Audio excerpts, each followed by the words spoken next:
following is a tape-recorded interview of Jack Arthur Holmes from the 14th of the 5th, 96. This interview has been tape-recorded in an interview room number 1 at Clacton Police Station. The time is now 22:32. The date is the 14th of the 5th, 96.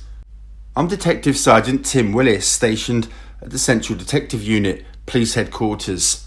Also present, DC Myhill, also stationed at Headquarters Central Detective Unit, and Sarah Osborne, Customs Officer based at Haven House in Ipswich. Thank you. Your full name, please? Jack Arthur Holmes. And your address, please, Jack? Brockford. Thank you. And you, sir, your legal representative. Could you introduce yourself? Paul Roach. Thank you. As before, I'm going to remind you that during your time at the police station here, you're entitled to free legal advice. Mr. Roach is here. To that end, if you feel you need to speak to him at any point during the interview, let us know and we'll stop the interview. We'll withdraw and you can speak in privacy, okay? Anything you do say may be given in evidence. That means that you're still under caution, basically. And I remind you that every time we put tapes into the machine. Right, Jack, we've been away for a while. I apologise for the delay. We've actually been to the police headquarters at Chelmsford, which is obviously the best part of an hour's drive away, for a briefing and a meeting with other officers that are interviewing other people around the county. We've come back now and we're going to go over some more, in slightly more detail, the events of the last weekend, in particular your relationship with Michael Steele and Darren Nichols, and whether you may or may not have been with them this last few days leading up to your arrest. Your position, I take it, has not changed. I know you made a statement at the start of the "that's right, my position hasn't changed at the moment, but I'm grateful we had a brief chat." I mean, I took a note of some of the points you've made, but I don't think our position has changed. Okay, alright. As I explained when we spoke in here before at the last interview, there have been a substantial amount of surveillance done over the last few months, really at various locations. It involved various people and various agencies, the police and the HM Customs. Over the weekend, the Customs have been out doing surveillance on various people who were involved in, we believe, this conspiracy to import, and have seen at various times a van, which we believe is yours, the blue transit van, and the rigid inflatable boat, which we also believe is yours, we talked about earlier. As a result of that, some photographs were taken over the weekend. I think it was Sunday afternoon. Yeah. Which we've shown Mr. Roach, and I intend to show you. They actually amount to a van, a boat, and some people, one of which is you, taken at a service station. What I'm asking you really, Mr. Holmes, is these photographs may be used in evidence. I'm asking you to confirm or deny whether or not that is your boat, your van, and indeed your person there at a mobile station? Mobile station at Nacton Heath on the A14. You're welcome to pick up the photographs and look at them. I mean, because a number of them, basically for the benefit of the tape, I'm showing faux photographs, one of which shows a blue transit van. I believe that is your vehicle, Jack. If you could confirm or deny that for me. As you can see, the vehicle is sitting at a petrol pump, or just in front of the petrol pump. Behind it is a large boat trailer. I would think probably 18 to 20 feet. The trailer, and on it is a rigid inflatable boat. By that I mean an orange solid hulled watercraft with an inflatable rail around it. If you want to take a look, have a look at them, you're more than welcome. There is a person in one of these photographs. They don't bear any identifying mark, I'm afraid, but centrally positioned is a man in a bomber jacket with a receding hairline, and here he is clearly filling the boat up with petrol from the petrol pump. That, I submit, is you, Jack, and I invite your comments when you wish to confirm or deny that. All the other photographs show mainly the transit van. It doesn't show very much of the boat. The gentleman that's walking back towards it is partly visible on other photographs, and that's probably the best shot, and I will invite your comment. We submit that that is Mickey Steele. Sorry, Paul Gwennett. You're invited to comment on that. There is also from the same garage a video, which I haven't unfortunately here now got the facility to replay. I have a copy of it here, and we just have to take your word for its content.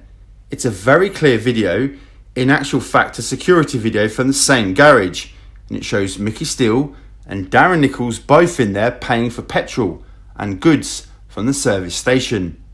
the fuel that went into this boat. And obviously, I'd like your comment on that. Now, that in itself may seem, obviously it's not an offence to put petrol into a boat, but what is pertinent is the fact that this was on, at what time in the afternoon was this? This is approximately 16:30 to 16:45 this all took place, on Sunday afternoon just gone.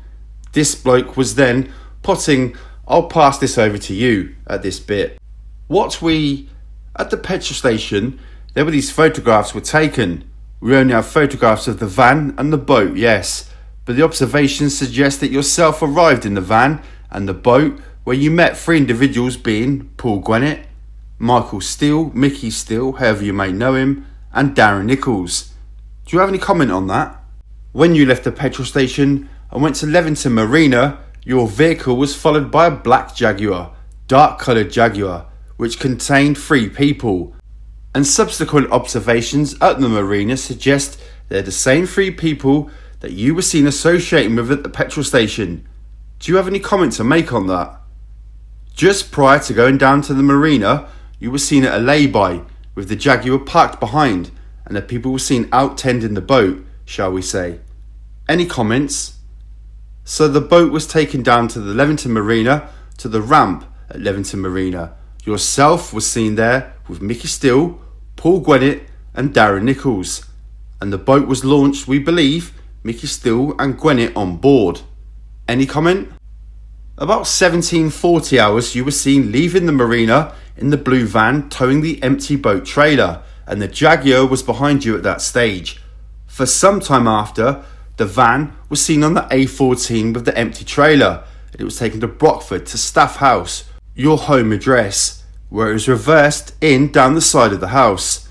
What we then have, Jack, is about 1:15 in the early hours of the Monday morning, as it would be by then the 13th for the 5th, the same rib, having been across to the coast of Belgium, was back off Jaywick Sands in the vicinity of Clacton Pier, and we believe at that stage on board was still Mickey Steele, and whilst it was just in the vicinity, there were 5 calls on Mickey's mobile to your mobile telephone.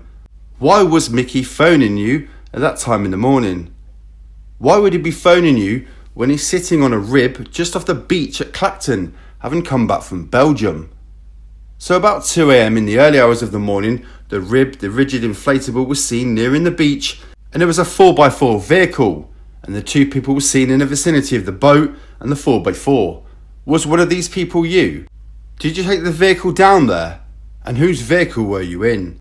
So the vehicle was seen to depart, and the boat was seen to drift back towards the pier, and there's another call to you from Mickey Steele. What was the content of that call? Why was he calling you at that time of the morning? What's the reason for it? Because you wouldn't have been at home, I think, Jack, because it would have been earlier he'd phoned you at home because he knows your home number. So I'll move on to a little bit later. 0539. Mickey again, his mobile, trying to get hold of you on your mobile. Then immediately after that, he calls you on your home number at Staff House. Again, why is he phoning you?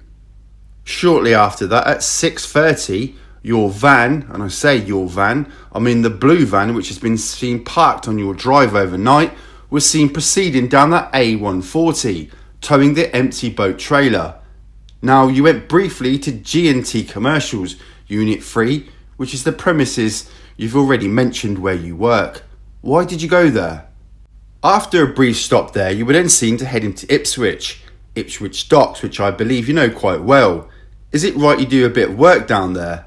So the van and the trailer go up to the vicinity at the top of Cliff Quay, and then you move the van and the trailer round, and then there's the inflatable boat, and there's these 2 people with the boat. What was you doing there? What was the purpose of it? There was a bit of a movement on the dock. I think you've enlisted support from the local dockers. Then this boat is lifted out of the water and put onto the trailer. The trailer that is on the back of the blue transit van. Who was with you at that point? Where had they been? What were they doing in your boat? Following on from that, later that day, the same van with the trailer and the boat was seen to go to GT Commercials, your business premises, and the boat was seen to be left at the premises. And then later that day, when you was arrested, you were cleaning that boat down with the pressure washer, weren't you? What we're saying, Jack, is this whole scenario was basically a drugs importation. That the boat went across to Belgium, picked up drugs, came back, and the drugs were brought into the UK at Clacton. You played an important part in that. Do you have any comment to make? All of these things in themselves may appear innocent, but they actually paint quite a nice little collage, don't they? Of quite an organised, quite a slick operation, really, with Mickey, using his phone where he can along the coast, calling you, giving you instructions, when to pick him up so you can transfer the gear. Sort of unlike other people, like Russ's phone. His phone won't work abroad, so that accounts for the 5-hour, 6-hour break in any calls, during which time the vessel we know goes across the channel to a point. Where was the place in Belgium? Off Blankenberg. Returns at speed to be met again by yourself. I mean, it's like we were explaining earlier, any small part of that would be part of a conspiracy. But what we're actually seeing is the henchman on the shore picking the stuff up, picking up the boat. That picture it paints to me. We've already invited your comment on that. Explain the use of the phone, or your side of where you say you might have been that night. What was you doing? It's only a couple of nights ago. How long have you had the van, the blue van? I hope you can see, as we can, just the picture this does paint. It's not just a case of, someone seen you in the area of some criminality, but what we've actually got is an organised system, coordinated, I believe, by Mickey's mobile phone. Do you know him as Mickey Steele? Mickey the pilot? Or, what do you call him? Ari? You prepared to tell us? Mick? Michael? And it almost, the reason you're so slick is because it happens regularly. It's not just a one-off operation. And we've seen the same pattern with the mobile phones. In particular, it paints a bigger picture. We've disclosed a good deal more about the police and customs side of things for the weekend. Given Jack the chance to say, he might want to think about what's been said and discussed with yourself, Mr. Roach. What we need to go into, and I mention it on the tape because we need to talk once the tape finishes. First of all, an antecedent history for potential court appearance in the morning. Secondly, with surveillance, we've mentioned people being seen at various times, not necessarily the officers in this room, but the question of identification parades may I think it's inappropriate. Perhaps it is the questions of identity in parades to go on tape, which I think is inappropriate at this stage. Right. But we'll also make a formal request with full when the tape's finished. That's what I'm saying. Well, that's the first indication. That's the likelihood of an ID parade that I will discuss that with Jack. Yep, lovely, okay. Right, we've just had a notice for the first time, so it's me to say that you've got nothing else to say. The time is now 22:54 and the interview is concluded.